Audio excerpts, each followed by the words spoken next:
Cake ಕೊಟ್ಟಿದ್ದಾರಾ? Cake ಅಂತ ಬರ್ದಿಲ್ವಾ? ಈ ಸೆರೆಮನೆ ನೋಡಿದ್ರೆ ಮೈಯೆಲ್ಲ ಜುಮ್ ಅನ್ನತ್ತೆ. ಅದರಲ್ಲೂ ಇದಂತೂ ಪಾಳು ಬಿದ್ದ ಸೆರೆಮನೆ. ನನಗೆ ಅಳು ಬರಂಗ ಅನಿಸ್ತು. ನಮ್ಮ ದೇಶದಲ್ಲಿ ಎಷ್ಟು ಜನ ಸ್ವತಂತ್ರಕ್ಕೋಸ್ಕರ ಹೋರಾಡಿದ್ದಾರೆ. ಮತ್ತೆ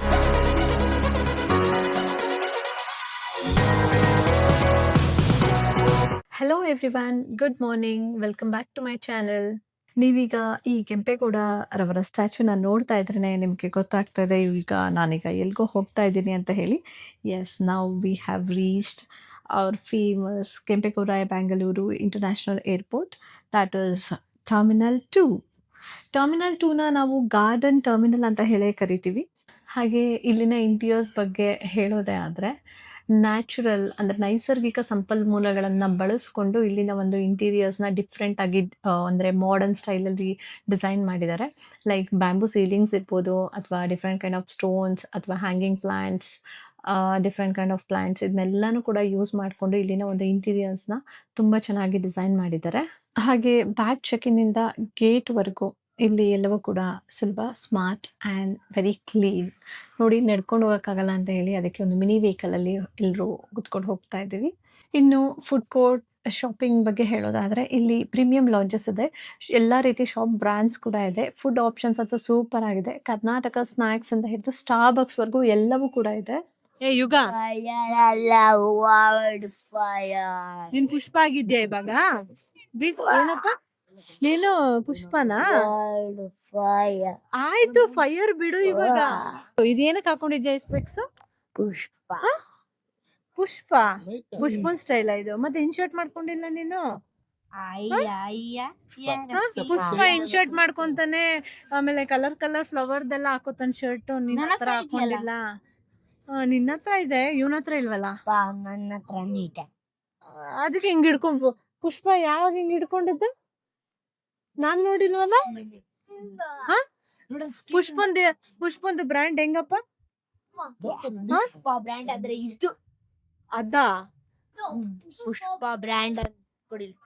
ಪುಷ್ಪ ಬ್ರ್ಯಾಂಡ್ ಅಂದ್ರೆ ಇದು.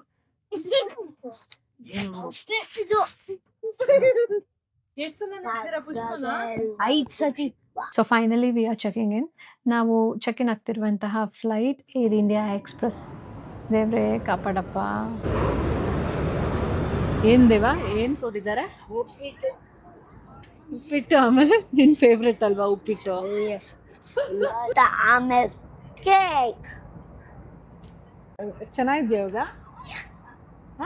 ಯಾ, ಇಷ್ಟ ಆಯ್ತಾ ನಿಂಗೆ? ಯಾ. ಹೊಸ ಇಂಗ್ಲಿಷು ಏನೋ ಅದು ಅಷ್ಟು ಚೆನ್ನಾಗಿದ್ಯಾ ಉಪ್ಪಿಟ್ಟು? ಅದ್ರಲ್ಲಿ ಏನ್ ಕೊಟ್ಟಿದ್ದಾರೆ ಈಗ? ಇದ್ರಲ್ಲಿ ಕೇಕ್ ಕೊಟ್ಟಿದ್ದಾರಾ? ಕೇಕ್ ಅಂತ ಬರ್ದಿಲ್ವಾ? ಮಕ್ಕಳ ಜೊತೆ ಮಾತಾಡ್ತಾ ಬ್ರೇಕ್ಫಾಸ್ಟ್ ಅಂತ ಟೈಮ್ ಹೋಗಿದ್ದೆ ಗೊತ್ತಾಗಲಿಲ್ಲ.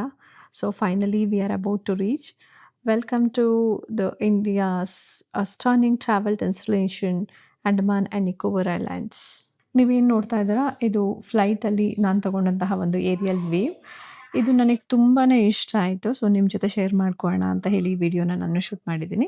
ನೀವೇನು ನೋಡ್ತಾ ಇದ್ದೀರಾ ಈ ವಿಡಿಯೋದಲ್ಲಿ, ಈ ಗ್ರೀನರಿ ಪಾರ್ಟ್, ಇದು ಕಂಪ್ಲೀಟ್ಲಿ ಫಾರೆಸ್ಟ್ ಏರಿಯಾ. ಇಲ್ಲಿ maximum 86% it is completely of forest area. ಹಾಗೆ ನಿಮ್ಮೆಲ್ರಿಗೂ ಗೊತ್ತು, ಅಂಡಮಾನ್ ಅನ್ನೋದು ಒಂದು union territory which is in bay of Bengal. ಹಾಗೆ ಇದು ಒಂದು ಕೇಂದ್ರಾಡಳಿತ ಪ್ರದೇಶವಾಗಿದೆ. ಇನ್ನಷ್ಟು ಅಂಡಮಾನ್ ಬಗ್ಗೆ ತಿಳ್ಕೊಳ್ಳೋದಾದರೆ, ಇಲ್ಲಿ ಟೋಟಲಿ ಇರೋದು 572 ಐಲ್ಯಾಂಡ್ಸ್. ಅದರಲ್ಲಿ 38 ಐಲ್ಯಾಂಡ್ಗಳಲ್ಲಿ ಮಾತ್ರ ಜನರು ವಾಸವಾಗಿದ್ದಾರೆ. ಹೀಗೆ ಎಲ್ಲ ಐಲ್ಯಾಂಡ್ಗಳಲ್ಲಿ ಎಲ್ಲರಿಗೂ ಅಂದರೆ ಟೂರಿಸಮ್ಗೆ ಯಾವುದೇ ರೀತಿ ಪ್ರವೇಶನ ಇಲ್ಲಿ ನೀಡೋದಿಲ್ಲ. ಹಾಗೆ ಈ ಒಂದು ದ್ವೀಪ ಭಾರತದ ಮುಖ್ಯ ಭೂಭಾಗದಿಂದ ಸುಮಾರು 1200 ಕಿಲೋಮೀಟರ್ ದೂರದಲ್ಲಿದೆ. ಹಾಗೆ ಈ ದ್ವೀಪದಲ್ಲಿ ನೀವು ಬುಡಕಟ್ಟು ಜನಾಂಗದವರು ಅಂದರೆ ಟ್ರೈಬಲ್ ಪೀಪಲ್ ಅವರೂ ಕೂಡ ನೀವಿಲ್ಲಿ ನೋಡಬಹುದು. ಈ ಒಂದು ಜನಾಂಗದವ್ರಿಗೆ ತಮ್ಮದೇ ಆದಂತಹ ಒಂದು ಭಾಷೆ, ಸಂಸ್ಕೃತಿ ಹಾಗೂ ಜೀವನ ಶೈಲಿಯನ್ನು ಹೊಂದಿರ್ತಾರೆ. ನಿಮ್ಮೆಲ್ರಿಗೂ ಈ ಏರಿಯಲ್ ವೇವ್ ನೋಡ್ತಾ ಇದ್ರೆ ಅನ್ನಿಸ್ಬೋದು ಅಂಡಮಾನ್ ಟೂರಿಸ್ಟ್ ಪ್ಲೇಸ್ ಅಂತ ಹೇಳಿ. ಹೌದು, ಅಂಡಮಾನ್ ಟೂರಿಸ್ಟ್ ಪ್ಲೇಸ್, ಆದರೆ ಜೊತೆಗೆ ಅಂಡಮಾನ್ ಇಟ್ಸ್ ಅನ್ ಎಮೋಷನ್. ಯಾಕೆ ಈ ಮಾತು ಹೇಳ್ತೀನಿ ಅಂತ ಹೇಳಿ ನೀವು ತಿಳ್ಕೊಬೇಕು ಅಂತ ಅಂದರೆ ಈ ವಿಡಿಯೋನ ಸ್ಕಿಪ್ ಮಾಡದೆ ಕೊನೆವರೆಗೂ ನೋಡಿ. So finally we have reached ಅಂಡಮಾನ್ನ capital city Port Blair. Airport ಇರೋದು ಪೋರ್ಟ್ ಬ್ಲೇರ್ನಲ್ಲಿ. ಇದು ಕಂಪ್ಲೀಟ್ ಏರ್ಪೋರ್ಟ್ ವೀವ್. ಇದೆ ಅಂಡಮಾನ್ನ ವೀರ ಸಾವರ್ಕರ್ ಇಂಟರ್ನ್ಯಾಷನಲ್ ಏರ್ಪೋರ್ಟ್. ನಾವು ಇವತ್ತು ಬೆಳಗ್ಗೆ ಮಾರ್ನಿಂಗ್ 10:30ಗೆ ನಮಗೆ ಫ್ಲೈಟ್ ತೊಗೊಂಡಿದ್ದು ಏರ್ ಇಂಡಿಯಾ ಎಕ್ಸ್ಪ್ರೆಸ್. ಈಗ ಜಸ್ಟ್ ನಾವು ಅರೌಂಡ್ 1 o'clock 10 minutes ಆಯಿತು. ಈಗ ನಾವು ರೀಚ್ ಆಗಿದ್ದೀವಿ.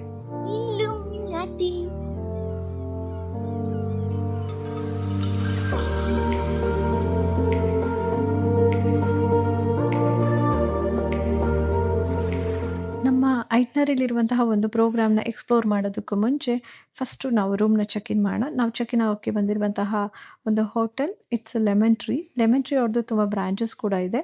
ಸೊ ಬನ್ನಿ ಹೋಗೋಣ, ಫಸ್ಟು ರೂಮ್ಗೆ ಚೆಕ್ ಇನ್ ಆಗೋಣ. So this is our room. It's very spacious.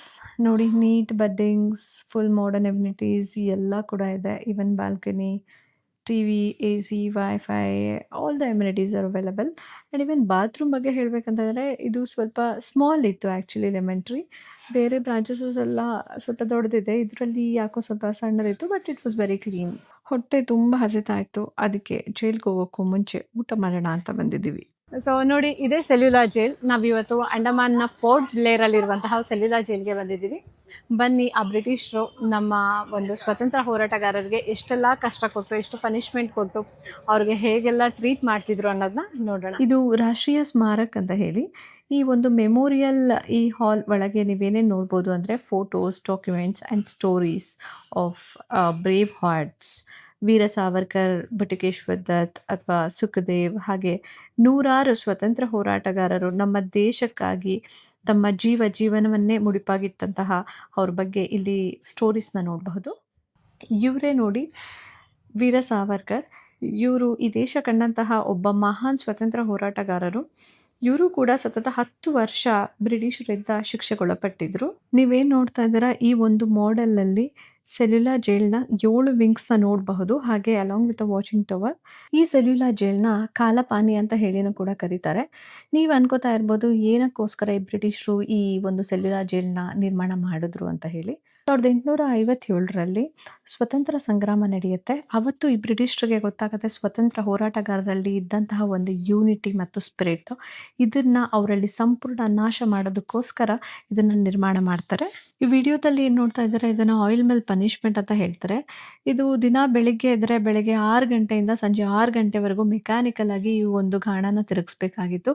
ಇದನ್ನ ತಿರುಗಿಸಿ ಸುಮಾರು 30 ಪೌಂಡ್ ಅಂದರೆ ಅಂದಾಜು ಒಂದು 14 kg ತೆಂಗಿನಕಾಯಿ ಎಣ್ಣೆನ ಎಕ್ಸ್ಟ್ರಾಕ್ಟ್ ಮಾಡಬೇಕಾಗಿತ್ತು. ಇನ್ ಕೇಸ್ ಅವ್ರ ಕೈಯಲ್ಲಿ ಮಾಡೋಕ್ಕಾಗಿಲ್ಲ ಅಂದರೆ ಚೆನ್ನಾಗಿ ಕಟ್ಟಾಗಿ ಹೊಡಿತಾ ಇದ್ರು. ಈ ನೋವು ತಡಿಲಾರದೆ ಎಷ್ಟೋ ಜನ ಇಲ್ಲೇ ಸತ್ತು ಕೂಡ ಹೋಗಿದ್ದಾರೆ.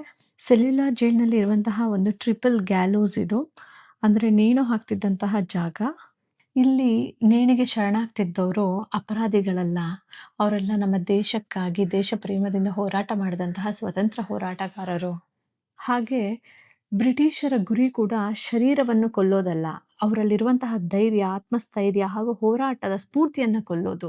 ಈ ಬ್ರಿಟಿಷ್ ಈಸ್ಟ್ ಇಂಡಿಯಾ ಕಂಪನಿಯ ವಿರುದ್ಧವಾಗಿ ಯಾರು ನಮ್ಮ ಈ ಇಂಡಿಯನ್ಸ್ ಸ್ವತಂತ್ರ ಹೋರಾಟಗಾರರು ಹೋರಾಡ್ತಾ ಇದ್ರು, ಅವ್ರನ್ನೆಲ್ಲ ಕರ್ಕೊಂಡು ಬಂದು ಪಾಯಿಂಟ್ ಔಟ್ ಮಾಡಿ ಅವ್ರನ್ನೆಲ್ಲ ಕರ್ಕೊಂಡು ಬಂದು ಈ ಸೆರೆಮನೆಯಲ್ಲಿ ಹಾಕಿ ಅವರಲ್ಲಿರೋ ಒಂದು ಆತ್ಮಸ್ಥೈರ್ಯ, ಧೈರ್ಯ ಎಲ್ಲವನ್ನು ಕುಗ್ಗೋ ಥರ ಎಲ್ಲ ರೀತಿ ಕಠಿಣವಾದ ಒಂದು ಪನಿಷ್ಮೆಂಟ್ನ ಕೊಟ್ಟು ಇಲ್ಲಿ ಇರಿಸ್ಕೊಂಡಿದ್ರು.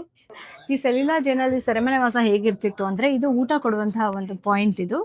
ಹಾಗೆ ಇದು ನೋಡಿ, ಇವರು ಕೈಯಿಂದ ಈ ಡೋರ್ನ ಓಪನ್ ಕೂಡ ಮಾಡ್ಕೋಬಾರ್ದು ಅಂತ ಹೇಳಿ ಇಲ್ಲಿ ಇಡ್ತಾ ಇದ್ರು, ಆಯ್ತಾ. ಮತ್ತೆ ಒಂದು ರೂಮಿಂದ ಇನ್ನೊಂದು ರೂಮ್ಗೆ ತುಂಬಾ ಜಾಗ ಇದೆ, ಅವ್ರು ಯಾರು ಕಮ್ಯುನಿಕೇಟೇ ಮಾಡಬಾರ್ದು, ಆ ರೀತಿ ಇವರು ಪನಿಷ್ಮೆಂಟ್ ಕೊಡೋರು. ಹಾಗೆ ಈ ಸೆರೆಮನೆ ನೋಡ್ಲಿಕ್ಕೆ ಹೋದ್ರೆ ಬನ್ನಿ, ಇಲ್ಲಿ ಈ ಸೆರೆಮನೆಯಲ್ಲಿ ನಾನೇನ್ ಹೇಳ್ದೆ, ಈ ಊಟ ಕೊಡೋ ಪಾಯಿಂಟ್ ಅಲ್ಲಿಂದ ಇಲ್ಲಿಗೆ ಬರುತ್ತೆ. ಆಮೇಲೆ ಇಲ್ಲೇನು ಟಾಯ್ಲೆಟ್ರಿ ಪಾಯಿಂಟ್ಸ್ ಕೂಡ ಏನೂ ಇಲ್ಲ. ಇವರಿಗೆ ಕೊಡ್ತಿದ್ದಿದ್ದು ಬರೀ 1 ಚಂಬು ನೀರು ಅಷ್ಟೇ. ಅಷ್ಟರಲ್ಲೇ ಅವರೆಲ್ಲಾನು ಮ್ಯಾನೇಜ್ ಮಾಡಬೇಕಾಗಿತ್ತು, ಏನೂ ಇಲ್ಲ. ಈ ಜೈಲಿನಲ್ಲಿ ಟೋಟಲಿ 693 ಸೆಲ್ಗಳಿದಾವೆ. ಇಲ್ಲಿ ಪ್ರತಿಯೊಬ್ಬ ಆ ಒಂದು ಖೈದಿಗೆ, ಸ್ವತಂತ್ರ ಹೋರಾಟಗಾರರನ್ನ ಇವ್ರೇನು ಕರ್ಕೊಂಬಂದಿದ್ರು ಅವ್ರನ್ನೆಲ್ಲ ಐಸೋಲೇಟ್ ಆಗಿ ಇಲ್ಲಿ ಇಡ್ತಾ ಇದ್ರು. ಬ್ರಿಟಿಷ್ ಸರ್ಕಾರ ಈ ಜೈಲನ್ನು 1896ರಲ್ಲಿ ಕಟ್ಟೋದಕ್ಕೆ ಶುರು ಮಾಡಿ 1906ರಲ್ಲಿ ಇದನ್ನು ಓಪನ್ ಮಾಡ್ತಾರೆ. ಇವರ ಮೇನ್ ಉದ್ದೇಶ ಏನಂದರೆ, ಸ್ವತಂತ್ರ ಹೋರಾಟಗಾರರು ಮತ್ತು ಕ್ರಾಂತಿಕಾರರನ್ನು ತಡೆ ಹಿಡಿದು ಅವರು ಯಾವತ್ತೂ ಬಾಹ್ಯ ಜಗತ್ತಿಗೆ ಯಾವುದೇ ರೀತಿ ಸಂಪರ್ಕ ಹೊಂದದಂಗೆ ಮಾಡೋದು. ಈ ಸೆರೆಮನೆ ನೋಡಿದ್ರೆ ಮೈಯೆಲ್ಲ ಜುಮ್ ಅನ್ನತ್ತೆ. ಅದರಲ್ಲೂ ಇದಂತೂ ಪಾಳು ಬಿದ್ದು ಸೆರೆಮನೆ. ಜೀವನದಲ್ಲಿ ನಿಜವಾಗ್ಲೂ ಯಾರೂ ತಪ್ಪು ಮಾಡಬೇಡಿ. ಅಫ್ಕೋರ್ಸ್ ನಾನು ಒಪ್ಕೊತೀನಿ, ತಪ್ಪು ಅಂತ ಯಾರೂ ಮಾಡೋಕ್ಕೆ ಹೋಗಲ್ಲ. ಆದರೆ ಕೆಲವರು ಫೇಕ್ ಕೇಸಸ್ ಕೂಡ ಹಾಕ್ತಾರೆ. ಸೊ ಕ್ರಿಮಿನಲ್ ಅಫೆನ್ಸಲ್ಲಿ ಎಲ್ಲ ಇನ್ವಾಲ್ವ್ ಮಾಡ್ತಾರೆ. ಆದರೂ ಕೂಡ ನಮ್ಮ ಒಂದು ಆತ್ಮಸಾಕ್ಷಿಗೆ ಗೊತ್ತಿರುತ್ತಲ್ವ. ಸೊ ಆತ್ಮಸಾಕ್ಷಿ ವಿರುದ್ಧವಾಗಿ ಜೀವನದಲ್ಲಿ ತಪ್ಪು ಮಾಡಿ ಈ ರೀತಿ ಸೆರೆಮನೆ ವಾಸನೆಲ್ಲ ಅನುಭವಿಸ್ಬೇಡಿ. ತುಂಬ ಕಷ್ಟ ಇದು. ನೋಡಿದ್ರೇ ಭಯ ಆಗುತ್ತೆ. ಇದನ್ನು ನೋಡಿಬಿಟ್ರೆ ಜೀವನದಲ್ಲಿ ಯಾವತ್ತೂ ತಪ್ಪೇ ಮಾಡಲ್ಲ, ಯಾರೂ ತಪ್ಪು ಮಾಡಲ್ಲ. ಸೊ ಬ್ರಿಟಿಷರು ಆ ಥರ ಹೆಂಗೆ ಪನಿಷ್ಮೆಂಟ್ ಅಂದರೆ ಹೆಂಗೆ ಅನ್ನೋದನ್ನು ನಿಜವಾಗ್ಲೂ ಸ್ವತಂತ್ರ ಹೋರಾಟಗಾರರ ಹತ್ರ ಕಣ್ಣೀರಲ್ಲ, ರಕ್ತನೇ ಸುರಿಸ್ಬಿಟ್ಟಿದ್ದಾರೆ. ಸೀರಿಯಸ್ಲಿ. ಬನ್ನಿ, ಈ ಬ್ರಿಟಿಷರು ಕಟ್ಟಿರೋದು 3 ಮಹಡಿ. ಇಲ್ಲಿಂದ ಮೇಲೆ ಹೋದರೆ ಎಲ್ಲ ವಿಂಗ್ಸ್ ಕಾಣುತ್ತೆ. ನೀವೇನು ನೋಡ್ತಾ ಇದ್ದೀರಾ, ಇದೇ ಈ ಸ್ಟಾರ್ ಶೇಪಲ್ಲಿ ಅವರು 7 ವಿಂಗ್ಸ್ನ ಕನ್ಸ್ಟ್ರಕ್ಟ್ ಮಾಡಿರ್ತಾರೆ. ಅದರಲ್ಲಿ 4 ವಿಂಗ್ಸ್ನ ಜಾಪನೀಸ್ ಅವರು ಆಕ್ರಮಣ ಮಾಡಿ ಅದನ್ನು ಬಂಕರ್ ಆಗಿ ಯೂಸ್ ಮಾಡ್ಕೊಂಡಿರ್ತಾರೆ. ಸೊ ಇನ್ನು ಉಳ್ಕೊಂಡಿರೋದು 3 ವಿಂಗ್ಸ್, 1 2 3 ಇದೆ 3 ವಿಂಗ್ಸ್ ಉಳ್ಕೊಂಡಿರೋದು. ಇದನ್ನು ವಾಚಿಂಗ್ ಟವರ್ ಅಂತ ಹೇಳಿ ಕರೀತಾರೆ. ಈ ಬ್ರಿಟಿಷರು ಏನು ಕಟ್ಟಿದ್ರಲ್ಲ, ಈ ಒಂದು 7 ವಿಂಗ್ಸಲ್ಲಿ ಇದ್ದಂತಹ ಪ್ರತಿಯೊಂದು ಸೆಲ್ನಲ್ಲಿ ಇವರು ಬಂಧಿಸಲ್ಪಟ್ಟಂತಹ ಸ್ವಾತಂತ್ರ್ಯ ಹೋರಾಟಗಾರರನ್ನ ಅವರು ಇಲ್ಲೇ ಕೂತು ಮಾನಿಟರ್ ಮಾಡ್ತಾಯಿದ್ರು. ನೋಡಿ, ಇದೇ ಜೈಲು. ಈ ಕಡೆ ನೋಡಿದ್ರೆ ಬ್ಯಾಕ್ ಸೈಡ್ ಗೋಡೆ, ಈ ಕಡೆ ನೋಡಿದ್ರೆ ಆಪೋಸಿಟ್ಟು. ಆ ಕಡೆಯವ್ರು ಈ ಕಡೆ ನೋಡೋಕ್ಕಾಗಲ್ಲ, ಈ ಕಡೆಯವ್ರು ಆ ಕಡೆಯವ್ರು ನೋಡೋಕ್ಕಾಗಲ್ಲ. ಯಾರ ಜೊತೆನೂ ಕಮ್ಯುನಿಕೇಟ್ ಮಾಡಬಾರ್ದು ಅನ್ನೋ ರೀತಿಯಲ್ಲಿ ಇವರು ಡಿಸೈನ್ ಮಾಡಿ ಕಟ್ಟಿದ್ದಾರೆ. ಬಬ್ಬಾ, ಎಷ್ಟು ಕಷ್ಟ. 2ನೇ ಮಹಾಯುದ್ಧದ ಸಮಯದಲ್ಲಿ 1942ರಲ್ಲಿ ಈ ಜಾಪನೀಸ್ ಅವರು ಬ್ರಿಟಿಷರ ಮೇಲೆ ಆಕ್ರಮಣ ಮಾಡಿ ಈ ಅಂಡಮಾನ್ ಹಾಗೂ ನಿಕೋಬಾರ್ ಐಲ್ಯಾಂಡ್ಸ್ನ ವಶಪಡಿಸ್ಕೊತಾರೆ. ಇದೇ ಸಮಯದಲ್ಲಿ ನಮ್ಮ ನೇತಾಜಿಯವರು ಕೂಡ ಆಜಾದ್ ಹಿಂದ್ ಸರ್ಕಾರ ಅಂತ ಹೇಳಿ ಒಂದು ಬ್ರಿಟಿಷ್ ವಿರೋಧಿ ಹೋರಾಟವನ್ನು ಚಾಲನೆ ಮಾಡ್ತಾರೆ. ಜಪಾನ್ ಮತ್ತು ನೇತಾಜಿಗೆ ಇದ್ದಂತಹ ಸಾಮಾನ್ಯ ಶತ್ರು ಅಂದರೆ ಈ ಬ್ರಿಟಿಷ್ ಅವರು. ಜಪಾನ್ ತಾವು ಬ್ರಿಟಿಷ್ ವಿರೋಧಿ ಹೋರಾಟಗಾರರಿಗೆ ಬೆಂಬಲ ನೀಡ್ತೀವಿ ಅಂತ ತೋರಿಸೋದಕ್ಕೋಸ್ಕರ ನೇತಾಜಿಗೆ ಭೂಮಿನ ಇನಿಷಿಯಲಿ ಸುಮ್ಮನೆ ಕೊಟ್ಟಿರ್ತಾರೆ.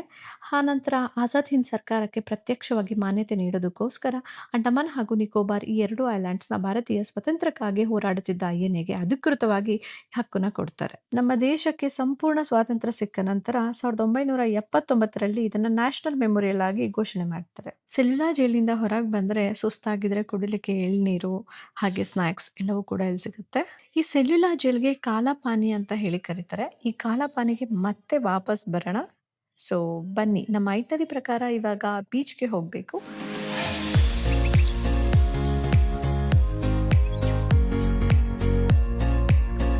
ಇದು ಪೋರ್ಟ್ ಪ್ಲೇರಿಂದ 6 ಕಿಲೋಮೀಟರ್ ಡಿಸ್ಟೆನ್ಸಲ್ಲಿರುವಂತಹ ಒಂದು ಕಾರ್ಬಿನ್ಸ್ ಕೋವ್ ಬೀಚ್ ಅಂತ ಹೇಳಿ. ಇದ್ರ ಮಣ್ಣು ತುಂಬ ಮೃದುವಾಗಿರುತ್ತೆ. It's very soft actually.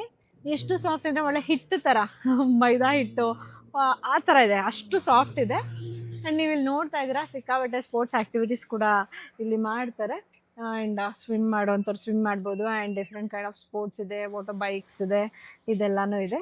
ಹಾಗೆ ಇಲ್ಲಿ ನೋಡಿ, ನಾನು ಅಲ್ಲಿ ದೂರದಿಂದ ನೋಡಿದಾಗ ಇದೆಲ್ಲ ಒಂಥರ ಕಸ ಅಂತ ಅಂದ್ಕೊಂಡೆ, ಏನೋ ಕವರ್ಸ್ ಎಲ್ಲ ಬಂದಿದೆ ಅಂತ. ಬಟ್ ಇದು ಕವರ್ಸ್ ಅಲ್ಲ, ಏನೋ ಒಂಥರ ಶೆಲ್ಸ್ ಥರ ಎಲ್ಲ ಇದೆ, ಎಲ್ಲ ಕೊರ್ದಿದೆ, ಒಂದು ಕಲ್ ಥರ ಎಲ್ಲ ಇದೆ. ಇದು ಏನಂತ ನನಗೂ ಗೊತ್ತಾಗ್ತಾ ಇಲ್ಲ. ಆಯಿತಾ. ಬಟ್ ಸಮುದ್ರದ ದಂಡೆಯಲ್ಲಿ ಫಾರ್ಮ್ ಆಗುವಂತಹ ಒಂದು ಡಿಫ್ರೆಂಟ್ ಸ್ಟೋನ್ಸ್ ಇದೆಲ್ಲ. ಈಗ ನೋಡಿ, ನಾವು ಈ ಬೀಚಿಗೆ ಬಂದ್ವಿ, ಏನಾರ ಸ್ಪೋರ್ಟ್ಸ್ ಇದ್ದರೆ ಮಾಡೋಣ ಅಂತ ಅಂದ್ಕೊಂಡೆ. ಬಟ್ ಇಲ್ಲಿ ಏನಂತಂದರೆ 5ವರೆಗೆ ಎಲ್ಲ ಕ್ಲೋಸ್. ಈಗ ಟೈಮ್ 5:57 ಆಗಿದೆ. ಸೊ ಫುಲ್ ಕತ್ಲೆ ಆಗಿದೆ ನೋಡಿ. ಇಲ್ಲಿ ಮಾರ್ನಿಂಗ್ ಕೂಡ ಏನಂತಂದರೆ ಒಂದು 3:30 4 o'clock ಮಾರ್ನಿಂಗ್ ನಮ್ಗಲ್ಲೆಲ್ಲ 6-7 ಆಗುತ್ತಲ್ಲ, ಆ ಥರ ಇಲ್ಲಿ 3:30 4 o'clock ಆಗುತ್ತೆ. ಹಾಗೆ ಇಲ್ಲಿ 5:30 ಅಂತೂ ಲಿಟ್ರಲಿ ಒಂದು 8 o'clock ಥರ ಆಗೋಗ್ಬಿಟ್ಟಿದೆ ಇಲ್ಲಿ. ಸೊ ಇದು ಟೈಮ್ ನೋಡಿ, ಈ ಥರ ಇದೆ. ಇಲ್ಲೆಲ್ಲ ಆ್ಯಕ್ಟಿವಿಟೀಸ್ ಕ್ಲೋಸ್, ಎಲ್ಲ ಮನೆಗೆ ಹೋಗ್ತಾ ಇದ್ದಾರೆ. ಇಷ್ಟೇ, ಮುಗೀತು ಬೀಚ್ ಕತೆ, ಮುಗೀತು. 5ವರೆಗೆ ಬೀಚ್ ಕತೆ ಕ್ಲೋಸ್.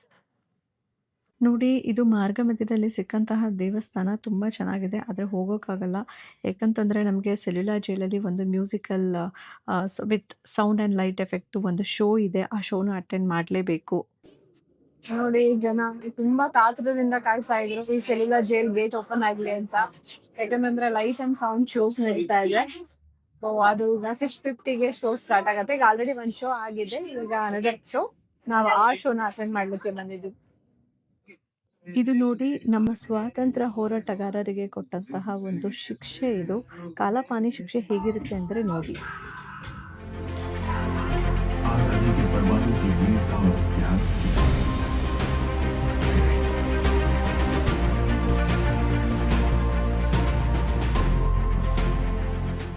ಆ್ಯಕ್ಚುಲಿ ಈ ವಿಡಿಯೋನ ಶೂಟ್ ಮಾಡೋ ಹಾಗಿಲ್ಲ, ಬಟ್ ಸ್ಟಿಲ್ ಸ್ವಲ್ಪ ಗ್ಲಿಮ್ಸ್ ತೊಗೊಂಡಿದ್ದೀನಿ ನಿಮಗೆ. ನಾನು ಸ್ವಾತಂತ್ರ್ಯ ಹೋರಾಟಗಾರರು ಎಷ್ಟೆಲ್ಲ ಕಷ್ಟಪಟ್ಟರು ಅನ್ನೋದನ್ನು ತೋರಿಸೋದಕ್ಕೋಸ್ಕರ.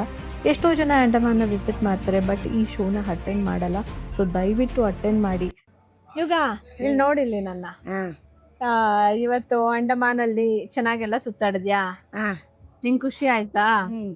ಅಲ್ಲಿ ಹೋಗಿದ್ವಲ್ಲ ಸ್ವತಂತ್ರ ಹೋರಾಟಗಾರರನ್ನೆಲ್ಲ ನೋಡೋದಕ್ಕೆ, ಲೈಟ್ ಶೋ ಹೆಂಗಿತ್ತು? ತುಂಬಾ ಚೆನ್ನಾಯ್ತು, ಸೂಪರ್ ಆಗಿತ್ತಾ? ನಿಂಗೇನ್ ಅನಿಸ್ತು? ನನಗೆ ಅಳು ಬರಂಗ ಅನಿಸ್ತು. ನಮ್ ದೇಶದಲ್ಲಿ ಎಷ್ಟು ಜನ ಸ್ವತಂತ್ರಕ್ಕೋಸ್ಕರ ಹೋರಾಡಿದ್ದಾರೆ, ಮತ್ತೆ ಅದನ್ನ ನೋಡಿ ನಮಗೆ ಬಹಳ ಬೇಜಾರಾಯ್ತು. ಹೋಗಿದ್ದ ನಾವು ಬೀಚಿಗೆ ಹೋಗಿದ್ವಿ, ನಾನು ಮಲಗಿದ್ದೆ. ನಿಜ ನಿಜ ಮಲಗಿ, ನಾಳೆ ಹೋಗೋಣ. ಸುಳ್ಳೇನಾ? ಏನು ಸುಳ್ಳು ಹೇಳಿಲ್ಲ. ಈಗ ನಾವೆಲ್ಲ ಎಲ್ಲಿಗೆ ಬಂದಿದ್ದೀವಿ? ಈಗ ನಾವು ಇದ್ದಿದ್ದ ಹೋಟೆಲು ಲೆಮನ್ ಟ್ರೀ. ಸೊ ಅಲ್ಲಿ ನಮಗೆ ಸೀ ಫುಡ್ಸ್ ಅಷ್ಟು ಚೆನ್ನಾಗಿ ಸಿಗೋದಿಲ್ಲ ಅಂತ ಹೇಳ್ಬಿಟ್ಟು ನಾವು ಸೀ ಫುಡ್ ತಿನ್ಬೇಕು. ಅದರಲ್ಲೂ ಸ್ಪೆಷಲಿ ಬೇ ಆಫ್ ಬೆಂಗಾಲ್ ಮಧ್ಯದಲ್ಲಿ ಐಲ್ಯಾಂಡ್ ಅಲ್ಲಿ ಇದ್ದೀವಿ. ಇನ್ನು ನಾವಿಲ್ಲಿ ಸೀ ಫುಡ್ ತಿಂದಂಗೆ ಬರೀ ಚಿಕನ್ ಎಲ್ಲ ತಿನ್ಕೊಂಡೋದ್ರೆ ಹೆಂಗೆ ಅಂತ ಅಂದ್ಬಿಟ್ಟು ಸೀ ಫುಡ್ ರೆಸ್ಟೋರೆಂಟ್ನೇ ಹುಡ್ಕೊಂಡು ಬಂದಿದ್ದೀವಿ. ಇದು ಯಾವುದಪ್ಪ ಅಂತ ಅಂದರೆ ಸೀ ಫುಡ್ ಡಿಲೈಟ್ಸ್ ಅಂತ ಹೇಳಿ, ಏನದು MA ರೋಡ್, ಫೀನಿಕ್ಸ್ ಬೇ, ಪೋರ್ಟ್ ಬ್ಲೇರ್ ಅಂತ ಹೇಳಿ. ಇಲ್ಲಿರೋರೇ ಹೇಳಿದ್ರು, ಇಲ್ಲಿ ಆಕ್ಚುಲಿ ಹೋಟೆಲ್ನ ರೆಫರ್ ಮಾಡಿದ್ದು. ತುಂಬಾ ಚೆನ್ನಾಗಿದೆ, ಇಲ್ಲಿ ಬೆಸ್ಟ್ ಸೀ ಫುಡ್ ಎಲ್ಲ ಚೆನ್ನಾಗಿ ಸಿಗತ್ತೆ ಅಂತ ಹೇಳಿದ್ರು. ಎಲ್ಲ ಇದೆ ಅಂತ ನಾನು ನಿಮಗೆ ಕ್ರ್ಯಾಬ್ ತೋರಿಸಿದೀನಿ. ಆ ಕ್ರ್ಯಾಬ್ ನ ಹೇಳಿದೀನಿ. ಏನ್ ಕೊಡ್ಬೇಕು? ನೀನ್ ತಿಂತೀಯಾ ಸೀ ಫುಡ್ ಎಲ್ಲ? ಕ್ರ್ಯಾಬ್ ತಿಂತೀಯಾ? ಅದಂದ್ರೆ ತುಂಬಾ ಇಷ್ಟ. ಹೌದಾ? ಅಷ್ಟೇ. ಇವ್ ಕೇಳಿ, ನಾವು ಲಾಸ್ಟ್ ವಿಡಿಯೋದಲ್ಲಿ ನಾವು ಡಾರ್ಜಿಲಿಂಗ್ ಇಂದು ಲೆಮನ್ ಟ್ರೀ ಅಂತ ಅನ್ಕೊಂಬಿಡಿ, ಇದು ಬೇರೆ ಲೆಮನ್ ಟ್ರೀ.